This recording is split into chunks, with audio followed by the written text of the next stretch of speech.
Hello friends, आज हम discuss करेंगे जावा एरेज के बारे में। हमें क्या करना है, एरे के बारे में इंट्रोडक्शन डिफाइन करना है। सबसे पहले आपको ध्यान देना होगा व्हाट इज एरे, एरे क्या होता है, इन सभी के बारे में हम अभी डिस्कस करेंगे।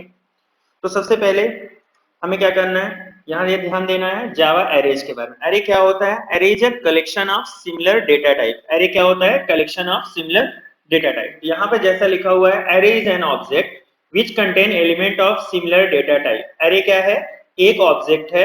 यहाँ पे दिया गया है array is an object which contain element of a similar data type. यहाँ पे एरे एक ऑब्जेक्ट है जिसमें हम क्या करते हैं, सिमिलर टाइप के मल्टीपल वैल्यू हम स्टोर करते हैं। सिंगल डेटा जैसे अभी तक हम यूज करते थे, int a is equal to 10, तो ए वेरिएबल में ओनली हम वन वैल्यू ही स्टोर कर पाते थे। अब हम क्या करें, उस पर्टिकुलर कॉन्सेप्ट में हमें क्या करना है, मल्टीपल वैल्यू स्टोर करना है, तो हम यहाँ पे एरे कॉन्सेप्ट यूज करेंगे।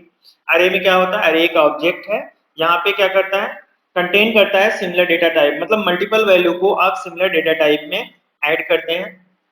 यहाँ पे लिखा हुआ है additionally the element of an array are store in continuous memory location, मतलब एक मेमोरी लोकेशन में ये पर्टिकुलर वैल्यू आपकी जो भी है वो स्टोर होती है इंडेक्स बेसिस पे। यहाँ पे it is an data structure where we store similar element.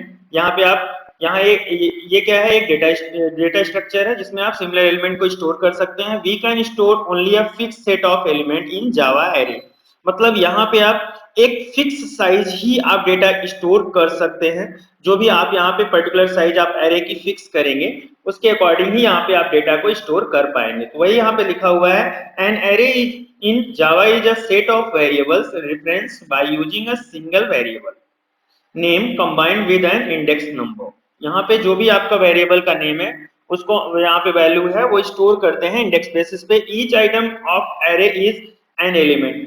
हम जितने भी एलिमेंट हम यहाँ पे स्टोर मतलब आइटम स्टोर करते हैं उस पर्टिकुलर आइटम को हम क्या बोलते हैं, एलिमेंट। तो यहाँ पे all the element in array must be of the same time, एक ही टाइप का होता है। जैसे यहाँ पे एग्जांपल के तौर पे दिया गया है, जैसे यहाँ पे अगर आपने first element of array is store at the zero index, अगर आप फर्स्ट वैल्यू स्टोर करते हैं कोई भी एरे में तो उसे हम क्या इंडेक्स बोलेंगे, जीरो इंडेक्स। जैसा कि मैंने एग्जांपल में बताया है, ये आपका एलिमेंट है 10 20 30 40 50 60 70 80 90 और 100।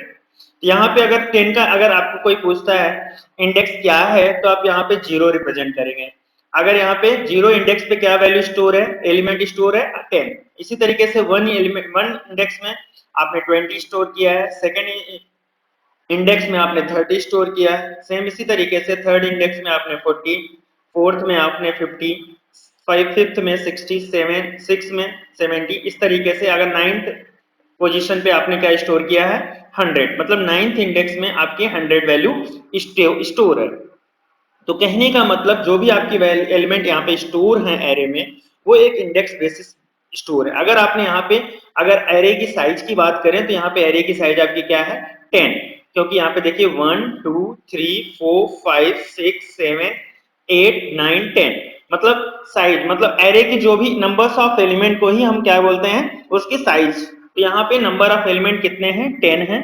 देन यहाँ पे इस पर्टिकुलर एरे की साइज क्या है, 10। तो यहाँ पे अगर साइज की बात करेंगे तो आपका 10 है, और इंडेक्स की बात करेंगे तो 0 to 9, मतलब लेंथ से एक इंडेक्स कम होता है वो आपकी एरे। इस तरीके से आपको क्या करना है, याद रखना है एरे क्या होता है। Array is a collection of similar data type. अगर एक ही टाइप के अगर आपको मल्टीपल वैल्यूज स्टोर करना है एरे में, मतलब कहीं पे भी, देन आप यहाँ पे एरे का कॉन्सेप्ट अप्लाई करेंगे। तो नेक्स्ट आता है डिक्लेयर एन एरे। अब एरे को कैसे डिक्लेयर करते हैं, तो इसके लिए हम क्या करते हैं, एरे हमारा दो टाइप का होता है। पहला सिंगल डायमेंशन एरे होता है, सेकंड आपका मल्टी डायमेंशन एरे होता है। एरे टू टाइप्स के होते हैं, पहला single dimension array, second multi dimension array. Single dimension array में क्या है, जैसे यहाँ पे इन्होंने सिंगल डायमेंशन एरे को कैसे डिक्लेयर करना है, तो आप सर जैसे यहाँ पे इंट ए, इस तरीके से यहाँ पे स्क्वायर ब्रैकेट यूज करेंगे। इंट इस तरीके से आप यहाँ पे रिप्रेजेंट करते हैं, ये सेकेंड टाइप है। यहाँ पे ये थ्री तरीके से आपको एरे को डिक्लेयर करना है यहाँ पे। इसी तरीके से अगर आप यहाँ पे इंट ए, एरे का मतलब int a square bracket equal to new int, यहाँ पे साइज, यहाँ पे एरे की जो भी आपको साइज फिक्स करना है अपने अकॉर्डिंग यहाँ पे कर सकते हैं। सेम इस तरीके से भी आप लिख सकते हैं या फिर इस तरीके से। अब ये टाइप से आप एरे को डिक्लेयर कर सकते हैं अपने जावा एप्लीकेशंस में। इसी तरीके से अगर हम मल्टी डायमेंशन एरे की बात करें, देन यहाँ पे मल्टी डायमेंशन एरे में भी हम डिक्लेयर करने के लिए क्या करते हैं, इंट यहाँ पे double square bracket A, then int double square bracket A. इस तरीके से हम ये 4 टाइप से हम एरे को डिक्लेयर कर सकते हैं। ये आपका वैलिड डिक्लेरेशन है एरे का। जैसे हमने अभी बताया था सिंगल डायमेंशन एरे का वैलिड डिक्लेरेशन, सेम वैसे ही यहाँ पे मल्टी डायमेंशन एरे का भी ये सिंगल मतलब यहाँ पे क्या है, वैलिड डिक्लेरेशन है।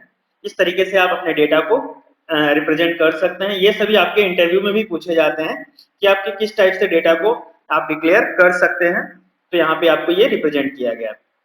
सेम इसी तरीके से अगर आप यहाँ पे इंट ए, यहाँ पे न्यू इंट, यहाँ आपको रो फिक्स करनी है, यहाँ आपको कॉलम फिक्स करना है अपने अकॉर्डिंग। अगर रो आपने 3x3 मैट्रिक्स बनानी है तो यहाँ पे रो की वैल्यू 3, कॉलम की वैल्यू आप 3 रिप्रेजेंट करेंगे। सेम इसी तरीके से अगर 2x3 की एरे बनाना है, यहाँ पे आप 2, यहाँ पे आप 3 रिप्रेजेंट करेंगे, तो आप अपने अकॉर्डिंग इसको कंसीडर कर सकते हैं। इस तरीके से भी आप एरे को डिक्लेयर कर सकते हैं। अगर आपके पास एक यहाँ पे जो भी number of rose and column है वो आपका एक फिक्स्ड एलिमेंट्स आप स्टोर कर सकते हैं। नंबर ऑफ रोज फिक्स कर सकते हैं और नंबर ऑफ कॉलम अपने अकॉर्डिंग फिक्स कर सकते हैं। इस तरीके से आपको क्या करना है, ये चारों तरीके आपको यूज करना है, देखना है। इस तरीके से आप एरे को रिप्रेजेंट कर सकते हैं अपने टेबल्स में। ये सभी आपके क्या है, वैलिड डिक्लेरेशन ऑफ एरे हैं। इस तरीके से आप सिंगल, मैंने अभी बताया आपसे डिस्कस किया, ये सिंगल डायमेंशन एरे किस टाइप से डिक्लेयर करते हैं एंड मल्टी डायमेंशन एरे किस टाइप से आपको रिप्रेजेंट करना है, इसके बारे में अभी हमने डिस्कस किया। अगर आपको कोई प्रॉब्लम होती है देन आप डिस्कस कर सकते हैं। नेक्स्ट, आपका कैसे इसमें वैल्यू स्टोर करना है, इनिशियलाइज एन एरे, एरे में वैल्यू कैसे स्टोर करना है इसके बारे में हम डिस्कस करेंगे।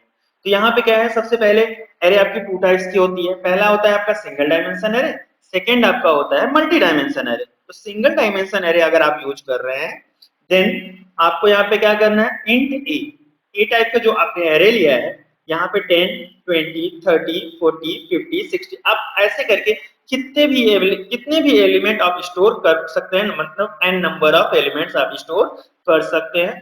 तो यहाँ पे हमने कितने एलिमेंट स्टोर किया, 1 2 3 4 5 6, हमने यहाँ पे 6 एलिमेंट स्टोर किया हुआ है। सेम इसी तरीके से आप यहाँ पे 10 एलिमेंट या फिर n एलिमेंट आप स्टोर कर सकते हैं एरे में। सेम इसी तरीके से आप इस तरीके से भी अपने एरे को रिप्रेजेंट कर सकते हैं। ये सेकेंड वे है। थर्ड वे आप ये भी आप रिप्रेजेंट कर सकते हैं। मतलब ये 3 टाइप से आप एरे का डिक्लेरेशन कर सकते हैं अगर आपको डायरेक्ट वैल्यू इनिशियलाइज करना है। अगर आपको यहाँ पे इंडेक्स बेसिस वैल्यू, मतलब मान लीजिए अगर यूजर से इनपुट लेना है, तो सबसे पहले आपको एरे का यहाँ पे ऑब्जेक्ट क्रिएट करना पड़ेगा। न्यू कीवर्ड का यूज करके आपको एरे का क्या करना है, ऑब्जेक्ट डिक्लेयर करना है। तो आपने यहाँ पे लिखा कैसे, इंट ए टाइप की आपने एरे डिक्लेयर किया इक्वल टू न्यू इंट, यहाँ पे आपको एक साइज फिक्स करना है, ये एरे की साइज है। अगर आपने एक साइज यहाँ पे फिक्स किया तो यहाँ पे आपको एक लूप चलाना है। अगर आपने स्कैनर क्लास का ऑब्जेक्ट क्रिएट किया है तो यहाँ पे सॉरी, अगर यहाँ पे एक आपको लूप चलाना है और यहाँ पे 0 to 10 एक एलिमेंट के लिए हमने यहाँ पे लूप चलाया है। यहाँ पे ए ऑफ आई इक्वल टू हमने यहाँ पे एक फॉर्मूला अप्लाई किया है। तो यहाँ आप अपने अकॉर्डिंग यहाँ पे वैल्यू आप फिक्स कर सकते हैं एरे की। तो अगर आपको यूजर से इनपुट लेना है तो यहाँ पे जहाँ पे हमने फॉर्मूला अप्लाई किया है यहाँ पे आप उस पर्टिकुलर ऑब्जेक्ट यहाँ पे क्रिएट करेंगे, जैसे sc.nextInt, वो पर्टिकुलर फंक्शन अगर आप अप्लाई करते हैं देन आपका यूजर से इनपुट होगा। अभी हम नेक्स्ट वीडियो में सभी डिस्कस करेंगे ये सब बातें। तो सबसे पहले आपको ध्यान देना है कि एरे को, सिंगल डायमेंशन एरे को कैसे इनिशियलाइज करना है उसके बारे में हमने अभी आपसे डिस्कस किया। सेम इसी तरीके से हमें मल्टी डायमेंशन एरे के बारे में डिस्कस करना है। यहाँ पे हमने एक एग्जांपल 3x3 मैट्रिक्स के बारे में बता रहे हैं। तो यहाँ पे हमने क्या किया, यहाँ पे ये ब्रैकेट, यहाँ पे करली ब्रैकेट यूज किया। आफ्टर दैट हमने यहाँ पे ये देखिए, अगर यहाँ पे 3, अगर नंबर ऑफ 3 रोज आपको पास दिया गया है तो आपको यहाँ पे 3 ब्रैकेट रिप्रेजेंट करना, 1 2 एंड 3, ये 3 ब्रैकेट से आपको रिप्रेजेंट करना है। और फिर नंबर ऑफ 3 कॉलम है तो ये 3 वैल्यू आपको फिक्स कर देनी है। अगर यहीं पे अगर हमने दिया होता 2x3 की मैट्रिक्स, तो आप नंबर ऑफ ब्रैकेट्स यहाँ पे 2 होते, 1 एंड 2, आपका ये ब्रैकेट यहाँ पे रिप्रेजेंट नहीं होता। और यहाँ पे 3 वैल्यू की बात करें तो 3 कॉलम्स में 1 2 3 और 4 5 6 आप रिप्रेजेंट करते हैं। अगर यहीं पे हमने 3x2 की मैट्रिक्स लिया होता तो आपको यहाँ पे 3 ब्रैकेट्स रिप्रेजेंट करना होता, 1 2 एंड 3। यहाँ पे आपको 2 वैल्यू से इस पर्टिकुलर वैल्यू को रिप्रेजेंट करना है, ठीक है। तो यहाँ पे आपको, मैंने यहाँ पे बात किया है 3x3 मैट्रिक्स की। अगर आपने 3x3 मैट्रिक्स की बात किया है तो यहाँ पे 3 ब्रैकेट्स हमने यहाँ पे यूज किया, करली ब्रैकेट। अब करली ब्रैकेट में हमने 3 वैल्यू यहाँ पे फिक्स किया। अगर यहाँ इंडेक्स की बात करें तो ये फर्स्ट जो वैल्यू है ये 0 इंडेक्स है, यहाँ पे ये सेकंड, यहाँ पे 1 इंडेक्स, यहाँ पे 2 इंडेक्स। अब यहाँ पे इस पर्टिकुलर कॉलम की बात करें तो 0 1 2, इसी तरीके से 0 1 2, यहाँ पे 0 1 2। अगर ये इंडेक्स की बात करें, ये आपका 0 0 इंडेक्स है, ये सेकंड वाला 0 और 1 इंडेक्स है, ये आपका 0 2 इंडेक्स नंबर है। सेम इसी तरीके से 1 0 इंडेक्स नंबर है, 1 1 इंडेक्स नंबर है, ये आपका 6 1 2 इंडेक्स नंबर है। सेम इसी तरीके से ये 2 0 2 1 और 2 2, ये आपका इंडेक्स नंबर है इस पर्टिकुलर मैट्रिक्स के लिए। सेम इसी तरीके से हमने यहाँ पे 3 टाइप से, आप यहाँ पे 4 टाइप से ये वेरिएबल आप डिक्लेयर कर सकते हैं। सेम इसी तरीके से अगर न्यू कीवर्ड से इनिशियलाइज करें तो आपको लिखना है इंट एरे का sign equal to new int, यहाँ पे 3 रो एंड 3 कॉलम हमने रिप्रेजेंट किया है। सेम इस तरीके से आपको क्या करना है, मल्टी डायमेंशन एरे को डिक्लेयर करना है, मतलब इनिशियलाइज करना है इसमें वैल्यू। आपको ये पॉइंट समझ में आया होगा। नेक्स्ट हम यहाँ पे एडवांटेजेस ऑफ एरे, एरे को हम यूज क्यों करेंगे, क्योंकि कोड को ऑप्टिमाइज करना है, कोड को स्मॉल मतलब उसको छोटा बनाना है। तो हम यहाँ पे क्या करेंगे, it make the code optimise, we can retrieve और सॉर्ट द डेटा इफिशिएंटली। यहाँ पे डेटा को हम रिट्रीव या फिर सॉर्ट असेंडिंग या डिसेंडिंग ऑर्डर में हम डेटा को अरेंज करेंगे। रैंडम एक्सेस मतलब यहाँ पे हम इंडेक्स बेसिस पे हमारा जो है ये सर्च करता है, तो इसलिए हम यहाँ पे data located and index position लिखा हुआ है। ये आपका एडवांटेजेस हुआ। डिसएडवांटेजेस में क्या है, जैसे यहाँ पे साइज लिमिट, अगर हम साइज लिमिट की बात करते हैं एरे में, तो एरे की जो है एक फिक्स साइज ऑफ डेटा ही आप स्टोर कर सकते हैं। ये इसका क्या है, डिसएडवांटेज है। इस पर्टिकुलर प्रॉब्लम को हमने सॉल्व किया है जावा फ्रेमवर्क्स में, जो आपने कलेक्शन का एक टॉपिक के बारे में आपने सुना होगा, जहां पे कलेक्शन में आप देखते होंगे लिस्ट एरे, मतलब यहाँ पे लिस्ट क्यू और यहाँ पे सेट की बात करते हैं, तो आपका क्या है, कलेक्शन फ्रेमवर्क। कलेक्शन फ्रेमवर्क हम कब यूज करते हैं, जैसे एरे क्या होता है, एक फिक्स साइज ऑफ एलिमेंट ही आप स्टोर कर सकते हैं, बट कलेक्शंस में ऐसा नहीं है, वहां पे आप नंबर ऑफ एलिमेंट आप स्टोर कर सकते हैं, नंबर ऑफ ऑब्जेक्ट्स भी आप स्टोर कर सकते हैं, तो वहां पे ऐसी कोई बाउंडेशन नहीं है। तो इसलिए वहां पे क्या है, हम यहाँ पे इस पर्टिकुलर प्रॉब्लम को सॉल्व करेंगे, एरे की प्रॉब्लम को कलेक्शन फ्रेमवर्क के बारे में। अभी हम थोड़े दिनों में इसके बारे में डिस्कस करेंगे। अब आता है टाइप्स ऑफ एरे। आपके एरे 2 टाइप्स का होता है, हम जैसे से हमने बताया है, single dimension array and multi dimension array. तो यहाँ तक ये आपका थ्योरी पार्ट है। Thank you. नेक्स्ट हम डिस्कस करेंगे आपसे, अभी हम नेक्स्ट डिस्कस करने वाले हैं एग्जाम्पल के बारे में। अगर आपको सपोज एरे का एग्जाम्पल करना है, तो सबसे पहले हम सिंगल डायमेंशन एरे के एक एग्जाम्पल आपको समझाते हैं। तो सबसे पहले आपको क्या करना होगा, यहाँ पे एक एरे डिक्लेयर करना होगा, जैसा कि हमने यहाँ पे करने जा रहे हैं। सबसे पहले हमने यहाँ पे लिखा है ए टाइप का हमने एक एरे लिया।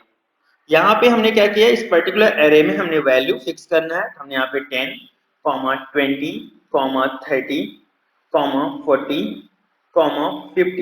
हमने यहाँ पे 10, 20, 30, 40, 50 यहाँ पे वैल्यू स्टोर किया। हमने यहाँ पे क्या किया, एक एरे लिया जिसमें हमने 5 डेटा यहाँ पे स्टोर किया। अब हमको क्या करना है, इस 5 डेटा को प्रिंट कराना है। तो आपको क्या करना है, यहाँ पे एक फॉर लूप चलाना है आपको। यहाँ पे हमने लिखा फॉर, यहाँ पे फॉर लूप में आपको क्या लिखना है, यहाँ पे इंट आई इज इक्वल, या आई क्या है, आपका इंडेक्स है, आप यहाँ पे इंडेक्स भी लिख सकते हैं। आई की इनिशियल वैल्यू हमने यहाँ पे 0 फिक्स किया। आपको लिखना है आई लेस देन, यहाँ पे ए डॉट लेंथ, आपको क्या लिखना है, ए डॉट लेंथ। हमने यहाँ पे यहाँ पे आपको क्या लिखना है, ए डॉट लेंथ। यहाँ पे हमने ए डॉट लेंथ यूज किया। हमने यहाँ पे क्या यूज किया, लेंथ। अब एरे की अगर आपने यहाँ पे लेंथ -1 करेंगे, तो यहाँ पे आपको इक्वल साइन यूज करना होगा, क्योंकि जो भी आपके एलिमेंट्स हैं, नंबर ऑफ एलिमेंट्स हैं, वो आपके लेंथ से एक लेस होते हैं। देन जैसा कि मैंने आपको बताया था, देन i++ आपको यहाँ पे यूज करना है। आफ्टर दैट यहाँ पे आपको एक मैसेज देना होगा, system.out.println। यहाँ पे आपको एक मैसेज देना होगा। यहाँ आपको मैसेज में क्या प्रिंट करना होगा, सबसे पहले यहाँ पे आपको प्रिंट करना होगा आई की वैल्यू, आई प्लस आप यहाँ पे वैल्यू के बीच आपको यहाँ पे गैप देना है, हमने गैप प्रोवाइड किया है। अब इस तरीके से आप यहाँ पे हमने प्रिंट फंक्शन यूज किया ताकि सेम लाइन में हमारा रिजल्ट। तो सबसे पहले हमने ए टाइप के एक एरे डिक्लेयर किया, यहाँ पे कुछ वैल्यू यहाँ पे हमने स्टोर किया, सम वैल्यूज। आफ्टर दैट यहाँ पे हमने इस पर्टिकुलर वैल्यू को प्रिंट किया। अब इस राइट क्लिक रन एज पे आएंगे आप, यहाँ पे रन एज जावा एप्लीकेशंस में, तो यहाँ ध्यान से देखिए आपके पास आउटपुट क्या आ रहा है 0 1 2 3 4, ये आपका इंडेक्स नंबर प्रिंट हुआ। अगर हमें वैल्यू प्रिंट करना है यहाँ पे ए, यहाँ पे देखिए ये ब्रैकेट, यहाँ पे ये आपका ब्रैकेट हुआ, ये आउटपुट आप यहाँ शो होगा। यहाँ पे ये देखिए, यहाँ पे देखिए 10 20 30 40 50 इस तरीके से। यहाँ पे अगर आपको मैसेज के साथ प्रिंट करना है तो आप इस तरीके से लिख सकते हैं, जैसे हमने यहाँ पे लिखा ए, यहाँ पे ब्रैकेट हमने यूज किया, प्लस यहाँ पे हमने आई, प्लस यहाँ पे डबल कोट्स, यहाँ पे हमने कर्ली ब्रैकेट बंद किया, एस इक्वल टू एस, इस तरीके से हमने रिप्रेजेंट किया है। ठीक है, तो यहाँ पे प्लस कीवर्ड। ठीक है, अब इस पर्टिकुलर टॉपिक पे हम रन करते हैं। जैसे आप रन करेंगे यहाँ पे देखिए ए ऑफ 0 की वैल्यू क्या है 10, ए ऑफ 1 की वैल्यू क्या है 20, ए ऑफ 2 की वैल्यू आपकी 30, ए ऑफ 3 की वैल्यू आपकी 40, इस तरीके से रिप्रेजेंट हो रहा है। यहाँ पे अगर आप एसओपी एलएन यूज करते हैं, देन राइट क्लिक करके अगर आप रन एज जावा एप्लीकेशंस में आते हैं तो आपको इस तरीके से आउटपुट प्रिंट होगा। 0 इंडेक्स में आपके पास 10 वैल्यू फिक्स है, जैसा कि हमने बताया था। 1 इंडेक्स में आपने 20 वैल्यू फिक्स किया है, सेकंड इंडेक्स में आपने 30, फोर्थ इंडेक्स में आपने 40, थर्ड इंडेक्स में आपने 40 और फोर्थ इंडेक्स में आपकी 50 वैल्यू स्टोर है। इस तरीके से आप इंडेक्स बेसिस पे डेटा को आसानी से आप प्रिंट कर सकते हैं अपने जावा एप्लीकेशंस में। ये आपको समझ में आया होगा। ये सिंगल डायमेंशन का एक सिंपल सा एग्जांपल हमने आपको बताया है। सेम इसी तरीके से अगर मल्टी डायमेंशन एरे की बात करें तो कैसे करेंगे। सबसे पहले हम मल्टी डायमेंशन एरे की बात करेंगे तो यहाँ पे इंट, जैसा कि हमने बताया कि एरे 2 टाइप्स होती है, पहला single dimension, second multi dimension. तो मल्टी डायमेंशन का एग्जांपल के लिए आपको क्या करना है, यहाँ पे ये ब्रैकेट यूज करना है। हमने यहाँ पे 3x3 मैट्रिक्स की अगर बात करते हैं, हमने जैसा कि आपको बताया है, तो अगर 3x3 की बात करेंगे तो यहाँ पे 3 ब्रैकेट आपको यूज करना है, कॉमा इस तरीके से। ये 3 रो को रिप्रेजेंट कर रहा है फर्स्ट ब्रैकेट। ठीक है, अब सेकेंड आपको क्या करना है, 3x3 में यहाँ पे 3 वैल्यू फिक्स करना है, तो 1 2 3 हमने यहाँ पे 3 वैल्यू फिक्स किया। सेकेंड आपको यहाँ पे 4 5 6 हमने यहाँ पे सेकेंड, यहाँ पे थर्ड रो में आपने क्या फिक्स किया 7 8 एंड 9 से। इस तरीके से हमने क्या किया 3x3 की एक एरे डिक्लेयर की। अगर आपने यहाँ पे 2x3 की वैल्यू अगर डिक्लेयर करने के लिए बोलते हैं तो यहाँ पे 2x3 में आपको क्या करना है, इस ब्रैकेट को हटा देना है। यहाँ पे एक करेल ब्रैकेट, ये आपका 2x3 वैल्यू, मतलब यहाँ पे एरे डिक्लेयर है, ये क्या है आपका 2x3 की एक एरे हमने डिक्लेयर किया। सेम इसी तरीके से आप यहाँ पे चेंजेस ला सकते हैं। तो इस तरीके से हमने यहाँ पे 3x3 की एक एरे को एग्जांपल यहाँ पे प्रिंट करेंगे। हम यहाँ पे एक फॉर लूप एग्जीक्यूट करेंगे। सॉरी, यहाँ पे हमने क्या किया, फॉर, यहाँ पे हमें आई और जे दो लूप की रिक्वायरमेंट होगी। एक हम फर्स्ट लूप आपका रो के लिए चलेगा, सेकंड क्या है कॉलम्स के लिए अप्लाई करेंगे। तो यहाँ पे इंट आई, या फिर आप रो लिख सकते हैं, तो हम यहाँ पे रो लिखते हैं, रो इज इक्वल टू 0। यहाँ पे लिखना है आपको रो लेस देन 3, हम यहाँ पे 3 रो की बात कर रहे हैं, और यहाँ पे रो प्लस प्लस, इस तरीके से हमने रिप्रेजेंट किया। सेकेंड लूप आपको कॉलम के लिए चलाना है, तो फॉर हमने सेकेंड कॉलम यूज किया। यहाँ पे हमने क्या यूज किया, कॉलम। यहाँ पे आपको int column is equal to 0, यहाँ पे हमने लिखा कॉलम लेस देन 3, सेम इसी तरह से हमने लिखा यहाँ पे कॉलम प्लस प्लस। हमने यहाँ पे क्या किया, एक रो के लिए लूप चलाया, एग्जीक्यूट किया, और एक कॉलम के लिए। अब हम यहाँ पे एक मैसेज शो करेंगे। यहाँ पे हमने system dot out dot print ln, print हमने यूज किया पहले, प्रिंट, यहाँ पे हमने प्रिंट फंक्शन यूज किया हुआ है। एक मिनट, हमने यहाँ पे क्या किया, प्रिंट फंक्शन यूज किया। अब आपको यहाँ पे वैल्यू प्रिंट करनी है, तो हम यहाँ पे ए ऑफ, यहाँ पे आई, मतलब आई की जगह रो आपको प्रिंट करना है, ए ऑफ रो एंड कॉलम। हमने यहाँ पे रो कॉलम की वैल्यू को प्रिंट किया। अब आपको ध्यान देना है, ये वैल्यू अगर आप प्रिंट करेंगे तो आपको क्या करना है, रो वाइज और कॉलम वाइज वैल्यू प्रिंट करना है। तो आपको यहाँ पे नेक्स्ट लाइन पे कर्सर मूव करना होगा, system dot out dot print ln, यहाँ पे इन लाइन को चेंज करना होगा। ऐसा क्यों कर रहे हैं अभी हम आपसे डिस्कस करेंगे। जैसे यहाँ पे राइट क्लिक रन एट, यहाँ पे आप स्पेस प्रोवाइड कर दीजिए। सॉरी,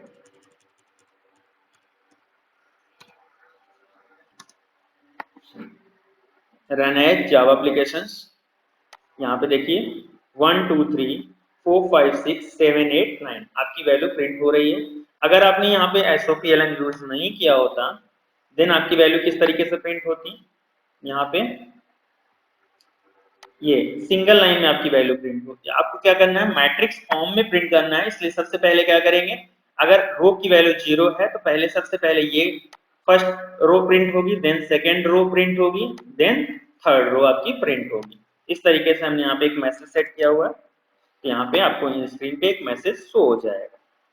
यहाँ पे यहाँ तक आपको समझ में आया होगा। फर्स्ट रो में 1 2 3 4 5 6 7 8 9 आपकी वैल्यू प्रिंट हो जाएगी। ये आपका 3x3 मैट्रिक्स का एक सिंपल सा एक एग्जांपल हमने आपको रिप्रेजेंट किया। अगर आपको इस पर्टिकुलर टॉपिक को अगर आपको इंडेक्स बेसिस समझना है, हम यहाँ पे प्रिंट एलएन यूज करेंगे और यहाँ पे एक मैसेज दे देंगे। हम यहाँ पे मैसेज क्या दे रहे हैं आपको ध्यान से देखना है। यहाँ पे हम ए लिख रहे हैं, ए के बाद आपको यहाँ पे एक ब्रैकेट लेना है, फिर आपको यहाँ पे प्लस साइन यूज करना है और आपको यहाँ पे रो को प्रिंट करना है, फिर प्लस साइन यूज करना है, एक मिनट, फिर आपको यहाँ पे क्या करना है, ये ब्रैकेट को क्लोज करना है, ठीक है, फिर इक्वल टू, यहाँ पे सॉरी ब्रैकेट को क्लोज करना है, यहाँ पे फिर से आपको यहाँ पे एक ब्रैकेट ओपन करना है और प्लस साइन लगा के यहाँ पे कॉलम को प्रिंट करना है।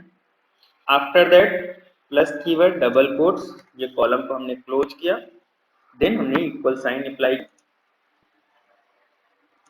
इस तरीके से। इस पर्टिकुलर वैल्यू को हम क्या करेंगे, यहाँ पे रन एज एप्लीकेशन जावा एप्लीकेशंस पे रन कर रहे हैं। यहाँ देखिए ए ऑफ 0 0 0 रो और 0 कॉलम पे आपकी क्या वैल्यू फिक्स है 1। सेम इसी तरीके से 0 रो और 1 कॉलम में आपकी क्या वैल्यू फिक्स है 2। यहाँ पे देखिए ये जो आपका 0 रो है यहाँ पे और ये 1 कॉलम 0 कॉलम, ये 1 कॉलम, ये 2 कॉलम है। सेम इसी तरीके से आपने ध्यान से देखा होगा। तो हमने यहाँ पे ए और 0 0 पे आपकी 1 वैल्यू फिक्स है, 0 1 इंडेक्स पे आपकी 2 वैल्यू फिक्स है, 0 और 2 इंडेक्स पे आपकी 3 वैल्यू फिक्स है। 1 एंड 0 फर्स्ट रो और 0 कॉलम में आपकी 4th वैल्यू स्टोर है, 4 एलिमेंट स्टोर है। 1 1 पे आपने 5 स्टोर किया, 1 2 पे 6, 2 0 पे 7 और 2 1 पे 8 और 2 2 पे 9 एलिमेंट आपने स्टोर किया है। इस तरीके से आपको क्या करना है, मल्टी डायमेंशन एरे का एक सिंपल सा एग्जांपल हमने आपको यहाँ पे एक्सप्लेन किया है। अगर आपको ये वीडियो अच्छा लगा हो प्लीज लाइक एंड सब्सक्राइब जरूर कीजिएगा। Thank you.